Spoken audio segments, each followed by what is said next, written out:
Destaque da semana, com Cristiano Machado. Candidato, o senhor fala sempre... Me chamo de Ciro. Pois não, Ciro.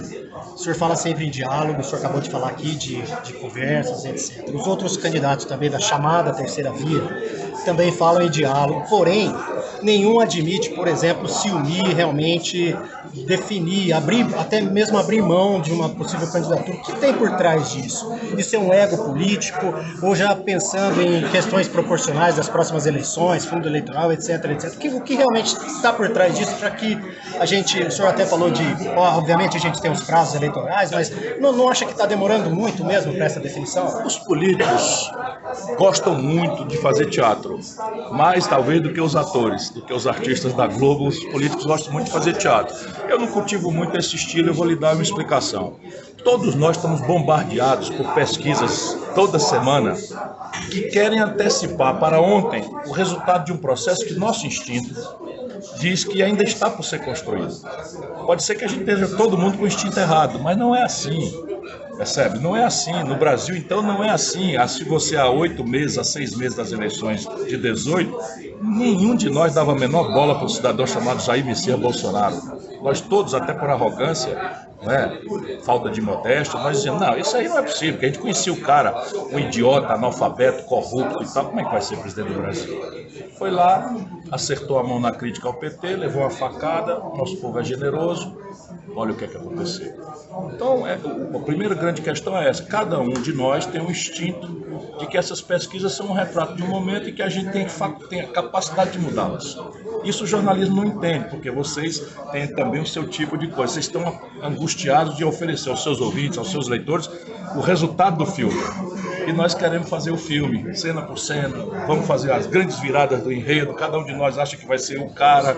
O tempo não espera, né, cara? Sim, mas aí veja, tem um tempo que está começando a produzir resultados. Por exemplo, o domicílio eleitoral e o prazo de filiação, já morreu esse tempo. Então o Luciano Huck, que era no ano passado, nessa data, o favorito da burguesia brasileira, já não está mais nem sequer mencionado. O Mandetta não se menciona mais, o Moro está carbonizado. Percebe? Então os fatos estão acontecendo, não com a velocidade que o jornalismo gostaria que acontecesse, mas estão acontecendo. O próximo evento agora, pode ter paciência, não vai acontecer nada até junho. Por quê? Porque duas grandes forças, União Brasil e PSD, estão examinando a possibilidade de terem candidato próprio ou me apoiar. O Dória quer examinar a possibilidade de evoluir. A Simone Tebet quer olhar primeiro se o MDB vai dar ela a candidatura, porque uma parte, Renan Calheiros e Anísio Oliveira estão lá com o Lula, e o Michel Temer já anuncia que vai apoiar o Bolsonaro no segundo turno. Você veja que situação complicada dessa grande brasileira. Pode ser minha opositora, minha adversária, mas é preciso dizer que é uma pessoa respeitabilíssima. Eu, por exemplo, com ela sento para discutir qualquer coisa no Brasil que há respeito, né? Diferente de outros tantos que eu não tenho o mesmo respeito, né? Então, repare, em junho eles vão olhar, vamos lá, o que é que as pesquisas vão dizer, porque também tem essa esquizofrenia. E aí, pesquisa no Brasil, você tem dois problemas que o jornalismo precisa se advertir. O Brasil vai virar, como os Estados Unidos, o terror dos institutos de pesquisa, por dois fatos, que não é a desonestidade que existe também. Mas, primeiro, a nossa base censitária está defasada há 12 anos. O Brasil não fez o censo.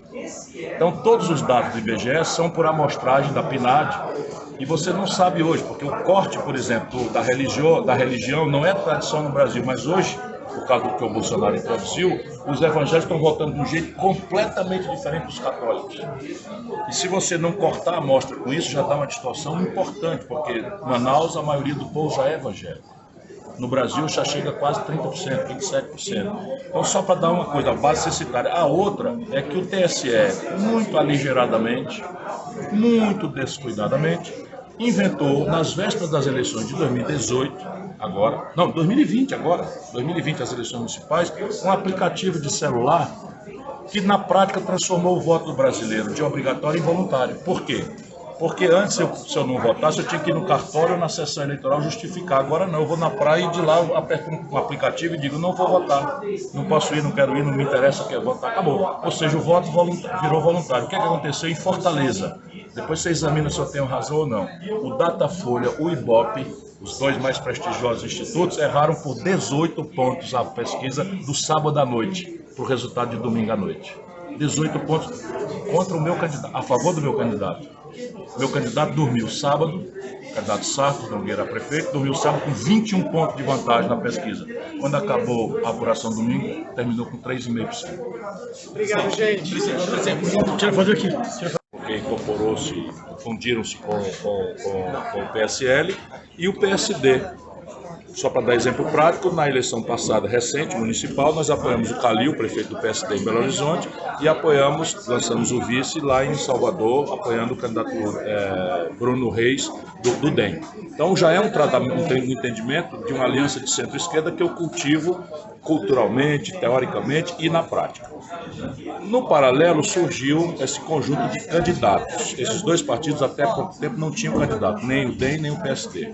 Agora tem o Dória do PSDB, a Simone Tebet pelo MDB e o Bivar é pré-candidato pelo União Brasil. E o Bivar, que é meu amigo, me convidou para almoçar, jantar recentemente, e me perguntou se eu aceitava sentar numa mesa de diálogo com essas outras pessoas. Olha, eu sou um democrata convicto e acho que conversar é sempre muito bom, é muito importante. Peço apenas, disse a ele, que haja um critério, para que a gente não tente fazer aí um conchavão desse tipo Lula-Alckmin, que é uma vergonha para mim, não é? Para os meus princípios. Mas um entendimento que tem, para mim, o critério que eu proponho, sem querer ser dono da verdade, é que a gente faça uma rodada de diagnóstico, o que está acontecendo com o Brasil, por que tanto desemprego, por que a inflação voltou, por que o investimento é o pior da história, por que o salário mínimo brasileiro é o pior das Américas, só perde para a Venezuela, sendo que era um país que, enfim, que é o país mais rico das Américas, e mais do que o diagnóstico, o que é que cada um de nós pensa fazer para o Brasil, porque tem coisas práticas. Qual é o papel da Petrobras? A política de preço da Petrobras é essa mesma? Eu quero mudar. Não é? Nós vamos aceitar a privatização da Eletrobras? Eu digo, nenhum país do mundo entregou seu regime de águas, e a base hidráulica é a base importante da energia brasileira, para o capital estrangeiro. Percebe? Então há uma distância imensa entre o que eu penso e o que o Dória, por exemplo, pensa. Isso impede o diálogo de acontecer? Não, não impede, especialmente se é o Bivar, um amigo, não é, que está pedindo para eu aceitar. Até agora esse convite não aconteceu ainda. Senhor Ciro, que espaço agro vai ter em sua plataforma? O espaço de quem paga a conta, portanto o espaço mais nobre e digno possível, porque repare, eu disse aos seus colegas aqui, vou repetir porque eu gosto de dizer por quê, porque senão a gente cai nessa bajulação demagógica que não vira políticas públicas concretas. O Brasil manufaturado está sendo destruído. E hoje, se você fizer uma conta entre o que o Brasil importa do estrangeiro em semi-elaborados e em produtos manufaturados e o que o Brasil exporta, o buraco chega a quase 130 bilhões de dólares. Se isso não tivesse quem pagasse esse buraco, nossa moeda já teria derretido, em vez de ser R$5 por $1, seria 20. E se fosse R$20 por $1, a inflação não era 20% na cesta básica, era 80%, 90%, 100%, como a gente já viu no Brasil.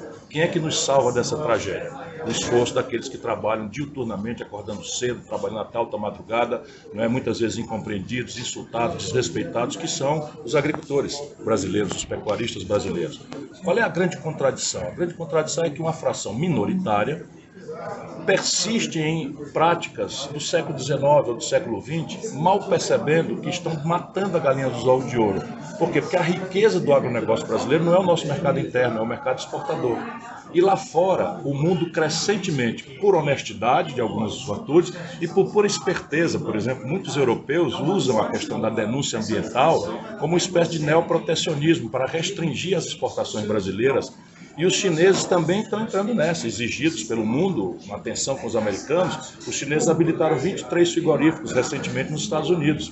E sem dizer nada, revoltados com a política desastrada do Bolsonaro, já fizeram da Argentina o seu principal parceiro na América do Sul. E era o Brasil, há 25 anos nós éramos o principal parceiro, e eles calados, sem fazer nada, sem dizer nada, já virou a Argentina. E estão ensinando os angolanos a plantar soja, ou seja, se a gente não abrir o olho, e esse é o meu papel, trazer os bons, que são a maioria, para um grande projeto nacional de desenvolvimento. E aí a agenda deles é óbvia. Nós não podemos fazer financiamento da agricultura com taxa de juros explosiva como está aí. Aqui na AgriShow, por exemplo, estão cobrando 18%, sabe, de juro para comprar uma colheitadeira, um trator. Não tem atividade agrícola ou pecuária que remunere 18%. Por isso que lá atrás eu criei a TJLP, que essa gente revogou. Compreende? A gente precisa resolver a infraestrutura do país. Um país que tem a sua população concentradamente lindeira ao litoral e sua grande estratégia produtiva no fundo do seu interior, tinha que ter por matriz a ferrovia e a cabotagem. Nós destruímos a nossa marinha mercante, transformamos o frete rodoviário brasileiro numa coisa impagável, porque a política de preço da Petrobras transformou o inferno na vida dos transportadores, especialmente os caminhoneiros autônomos. E tudo isso é o conjunto de tarefas que a gente tem que fazer, mas eu estou focado nessa interlocução com o agronegócio.